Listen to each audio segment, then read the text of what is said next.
Week 6 is officially underway, and today I'll be bringing you my top 30 wide receivers in a tier list format to help you guys make those tough start-sit decisions, going through my wide receiver 1s, wide receiver 2s, wide receiver 3s, and my 5 favorite deep flex plays to help you guys, like I mentioned, set your lineup this week. So if you guys enjoy, make sure you leave a like down below, comment your biggest start-sit decision. I'll try to get to as many as possible, and of course, if you're new to the channel, hit that subscribe button. We are on the road to 40,000. Appreciate you guys for that continued support. But with that being said, let's get right into it.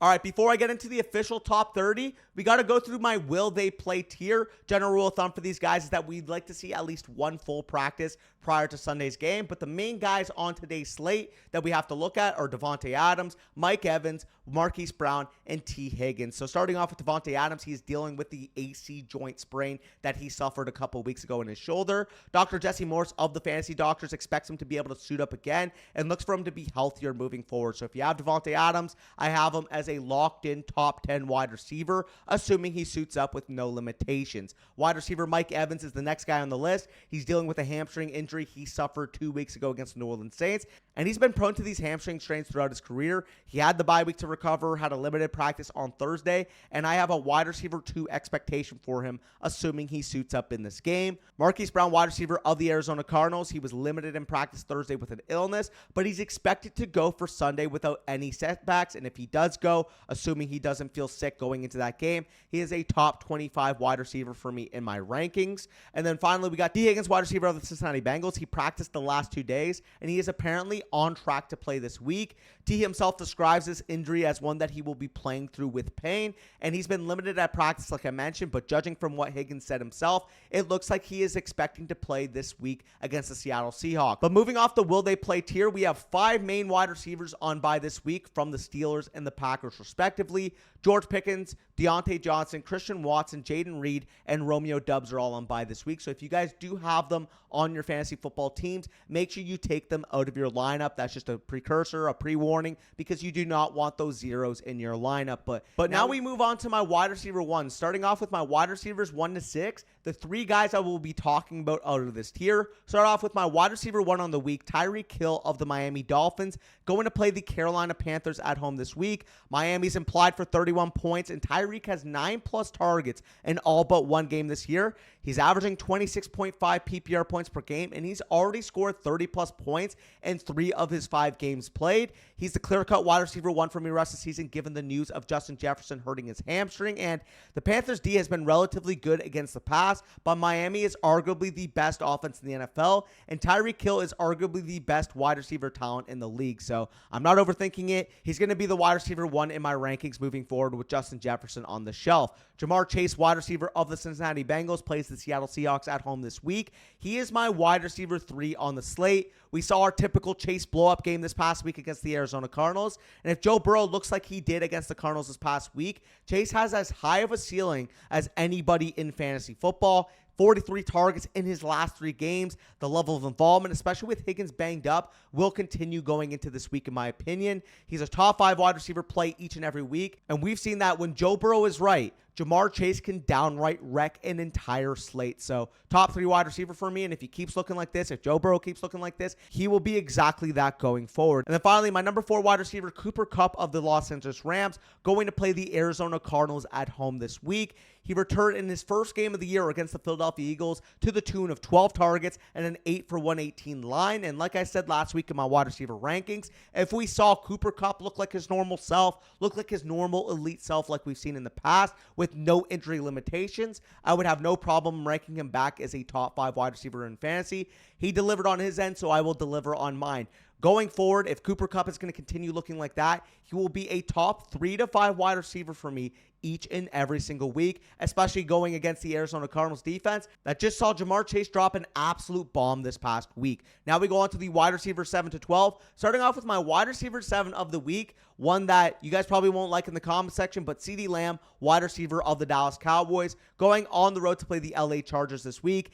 I get it. If you drafted him in the first round, if you drafted him in the top 15, he's been extremely disappointing to start this season. But he has a much better matchup this week going up against that sieve of a Los Angeles Chargers defense. The Cowboys are implied for 26.5 points. And like I mentioned, the Chargers are absolutely abysmal on defense this year. 5th easiest matchup on the matchup chart. And he has expected shadow coverage from Jasir Taylor this week. He's heard all the chatter. He understands people are questioning his status as a true wide receiver one in the NFL, and I think he delivers with a huge bounce back performance. If you have CeeDee Lamb, trust him in your lineup, and if you don't have CeeDee Lamb, it will be extremely hard to trade for him after this week, in my opinion. Next up, we got Calvin Ridley, wide receiver of the Jacksonville Jaguars, going up on the road to play the Indianapolis Colts this week. He ranks as my wide receiver 10 on the slate, and need we forget exactly what Calvin Ridley did in week 1 against the same Colts defense? Ridley's season, I understand. If you have Calvin Ridley, Ridley's season has been an absolute roller coaster to start the year, but he's coming off his best game since week 1. And as we know, he's super talented. This is the lead target on a good offense, and we just need him to pick back up the consistency. If he can show that what he showed last week against the Buffalo Bills, 7 receptions, 122 yards in that London game, is no fluke, and he can do it on a week-to-week basis, he will be a mid-wide receiver 1 for me moving forward. And then finally, my wide receiver 12 on the slate is DJ Moore, wide receiver of the Chicago Bears, going to play the Minnesota Vikings at home this week. Over 76 PPR points in the last 2 games he's played, and he's currently the wide receiver 5 in terms of PPR points per game on the season. Minnesota is the 3rd easiest matchup on the matchup chart, and the Bears offense has been peaking and playing their best football this year in the past 2 weeks. Justin Fields looks good. DJ Moore is his #1 target, and although I think he's a long-term regression candidate, he's a locked-in wide receiver 1 this week, and honest to God, if he has another great, 20-plus PPR blow-up game against the Minnesota Vikings, that is a prime sell-high opportunity when it comes to DJ Moore after this week. But you need to start these guys like I mentioned in the intro, so now let's spend more time on the wide receivers 13 to 30 area, starting off with my high-end wide receiver 2s with wide receiver 13, Chris Olave of the New Orleans Saints, going on the road to play the Houston Texans this week. I understand if you've had Chris Olave these last 2 weeks, it hasn't been good. Only 11 targets, but keep in mind that coincides with Derek Carr's AC joint injury. I already mentioned with T. Higgins, it is an injury that if you have, you can play, but you will be playing through pain, and I think Derek Carr has been playing through pain these past 2 weeks. His ability to stretch the ball down the field has not been there, but by all accounts, 3 weeks removed from the injury, I expect him to look healthier and healthier this week. Chris Olave, regardless, has been a 27% target share player. We know he's talented. We saw what he was able to do last year when the quarterback play has been there. And heck, we saw what he was able to do in the first 3 weeks with Derek Carr when he was healthy. 10-plus targets in each and every one of those games. I expect him to bounce back. And if you don't have Chris Olave on your team, I would try to buy low on him going into this week's games. Wide receiver 14 is DK Metcalf of the Seattle Seahawks, going to play the Cincinnati Bengals on the road this week. He scored double-digit fantasy points in all 4 games this year. Although his targets have been down to start the year, only a 20% seasonal target share, we usually see this guy in the mid-20s, 25%, 27%. That's usually the range we see DK Metcalf at. And I expect, given the competitive game environment we can see from the Cincinnati Bengals versus the Seattle Seahawks this week, I think in a better passing game script this week, I think we see DK Metcalf get back to his true full role as the #1 wide receiver for the Seattle Seahawks. But now we go on to wide receiver 15 and my start of the week with Jordan Addison, wide receiver of the Minnesota Vikings, going to play the Chicago Bears on the road. And he's my start of the week for a reason, man. He is set to see a full-time snap share for Minnesota moving forward with the injury sustained to Justin Jefferson in the 4th quarter against the Kansas City Chiefs this week. And speaking of that game, we saw Jordan Addison log his highest snap share of the season at 75% of the snaps, and he had 9 targets in that game against the Chiefs. With the expected bump in snap share, I expect him to continue delivering in what's been an extremely positive start to his career. Give him that full role, give him the full snaps in a matchup where the Vikings are implied for over 23 points and have the 4th easiest matchup on the matchup chart against Chicago. I think he is primed to absolutely smash. We're talking maybe 10-plus targets and a 20-plus PPR point outing. I think Jordan Addison is going to be the blow-up player of the week.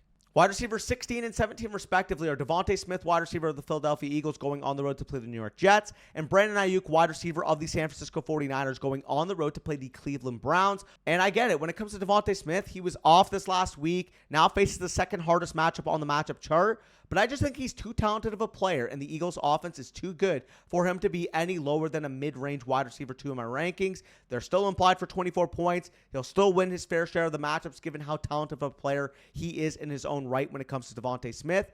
I'm not overthinking it, man. I'm starting my stud. If you have Devontae Smith, you are starting him with wide receiver 2 level confidence, period, end of story. And same type of thing applies when it comes to Brandon Ayuk.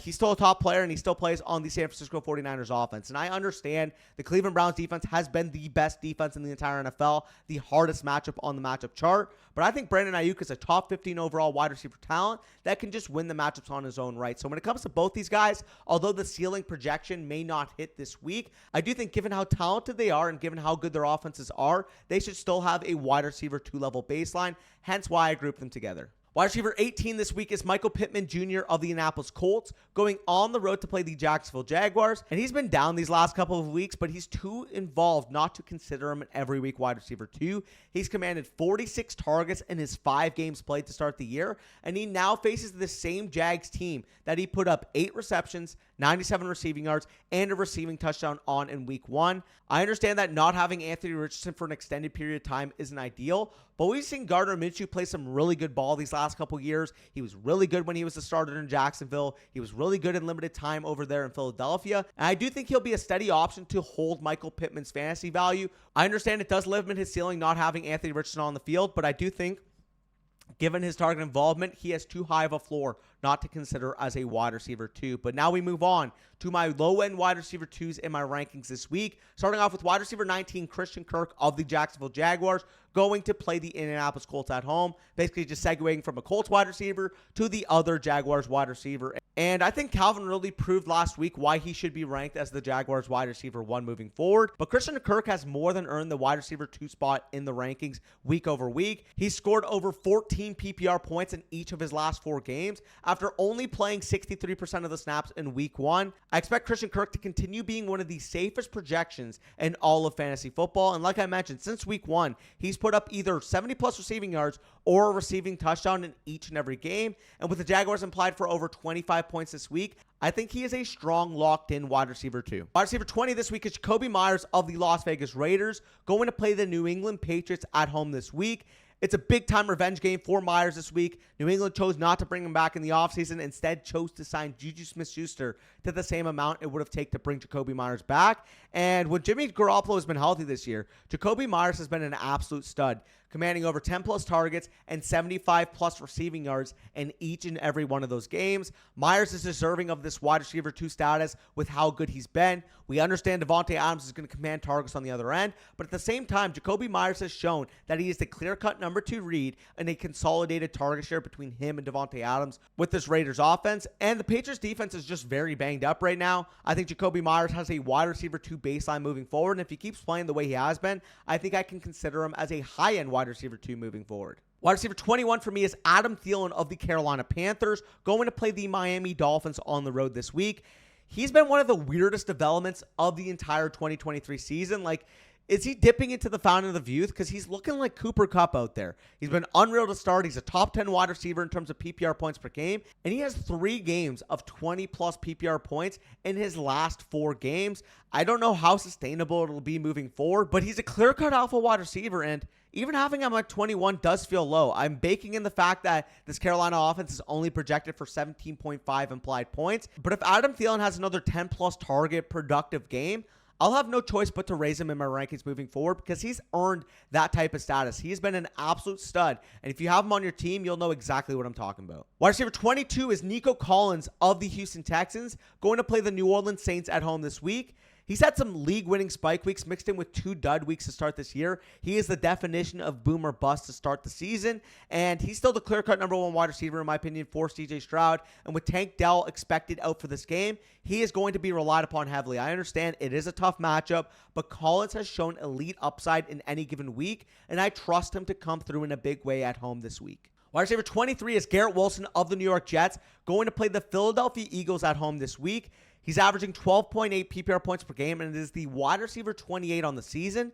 but the targets have been there, and in a pass funnel matchup against the Eagles this week, the Jets will need to pass the ball if they want to hang in this game. The Eagles have quietly been a top 10 matchup on the matchup chart to start this year. They've been susceptible to the pass, and Garrett Wilson, while he doesn't have the highest ceiling given the quarterback play we can expect from Zach Wilson, his target involvement, like I've mentioned with a couple guys on this list, keep him as a top 25 wide receiver in my rankings. Just get this man a good quarterback. Go get Kirk Cousins. Go get any like Andy Dalton type to be able to buoy his value, because I do think that with better quarterback play, Garrett Wilson can lock in a top 10 wide receiver status. Wide receiver 24 is Chris Godwin of the Tampa Bay Buccaneers, going to play the Detroit Lions at home this week. He's coming off his best game of the year prior to Tampa Bay's bye week this past week. He looked like his old self, and he'll be relied upon heavily with Mike Evans nursing that hamstring injury. The Tampa Bay offense has looked good with Dave Canales calling the shots. And with Baker playing the way he has been this year, it's easy to feel good about Godwin in this matchup. We're hoping he can build off that strong Week 4 performance, because up until that point,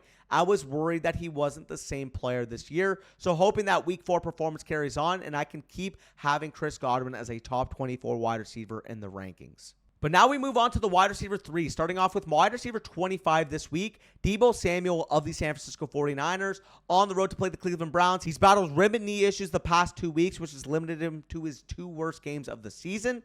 But he's averaging 19.83 PPR points per game in the 3 games prior to that. Sounds like he's finally healthy. And while the Browns defense, like I mentioned with Brandon Ayuk, poses an absolute problem to opposing wide receivers, I still think Deebo Samuel is a talented enough player to win his matchup, and he gets the ball in a number of ways in this offense. And in my opinion, the wide receiver 25 ranking I have, Matt, bakes in the downside of the matchup and bakes in the downside of the injury risk. But if he's fully recovered from those injuries, I think Deebo Samuel is primed to re-enter that high-end wide receiver 2 status for me moving forward. Wide receivers 26 and 27 for me respectively are Zay Flowers, wide receiver of the Baltimore Ravens, going on the road to play the Tennessee Titans, and DeAndre Hopkins, wide receiver of the Tennessee Titans, going to play the Baltimore Ravens at home. Zay Flowers goes up against the Titans defense that ranks as the single easiest matchup on the matchup chart this week. He's a clear alpha wide receiver in Baltimore, and he's commanded 10 plus targets in 3 of his 5 games. We also saw improvement in terms of his usage. We saw him use more down the field in week 5. We saw the efficiency on a per target basis goes up, and if he continues looking like the way he did this past week, I have no problem putting him in the wide receiver 2 range.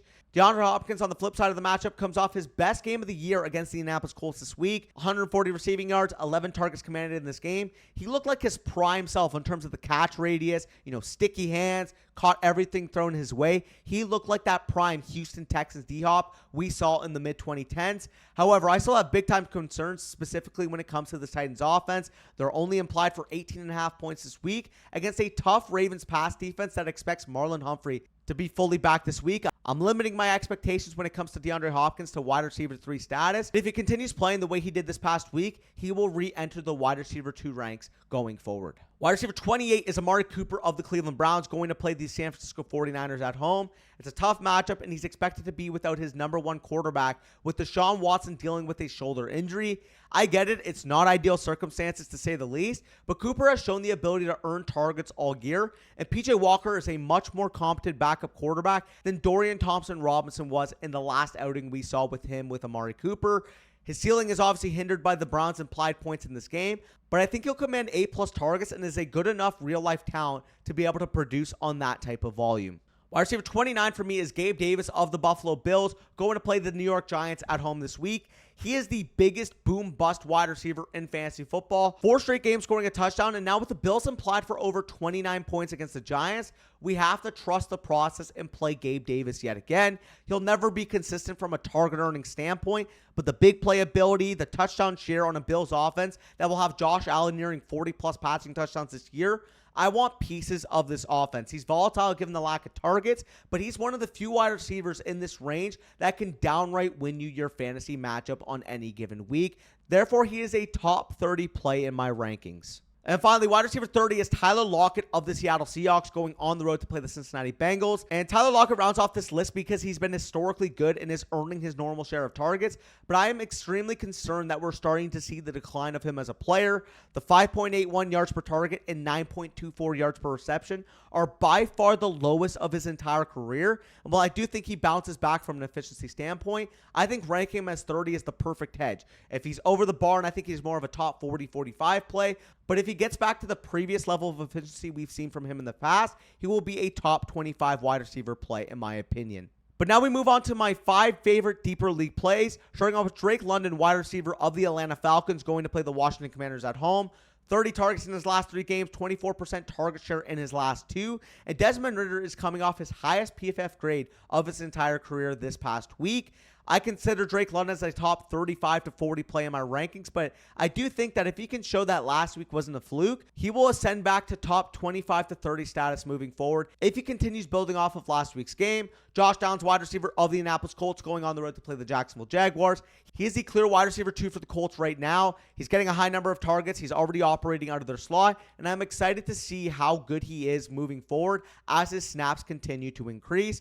Number 3 play this week is Michael Wilson, wide receiver of the Arizona Cardinals, going on the road to play the Los Angeles Rams. He was very disappointing this past week, but he did play 75% of the snaps and had over 26 PPR points just 2 weeks ago. As long as he's getting this type of role, he's shown he's a competent young wide receiver. Down games are going to happen. I understand that. If you started him last week, you probably weren't thrilled with Michael Wilson's performance. But as a whole, the wide receiver position is very volatile, and I think Michael Wilson just simply had a bad game. Number 4 option is Wan'Dale Robinson, wide receiver of the New York Giants, going on the road to play the Buffalo Bills. 26% seasonal target per route run, and the team is managing his workload coming off of that torn ACL from last year. But as soon as he gets that full assortment of routes, he has elite target upside. And I do agree that right now he should only enter your lineup if you're desperate, maybe facing some bye weeks. But assuming he is ready to go this week, I think he has a high target floor in this offense. And then finally, my 5th favorite play is Jonathan Mingo of the Carolina Panthers. He returned after a 1-week absence to the best game of his season,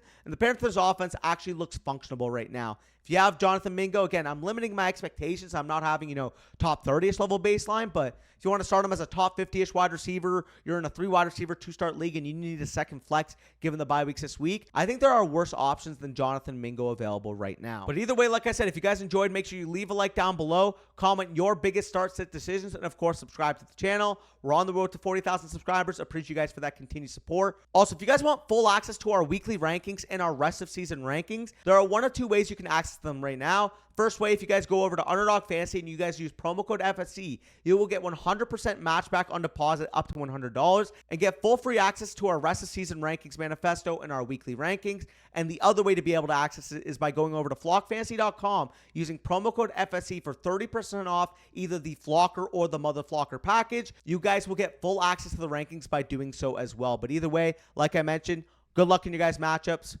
Take care.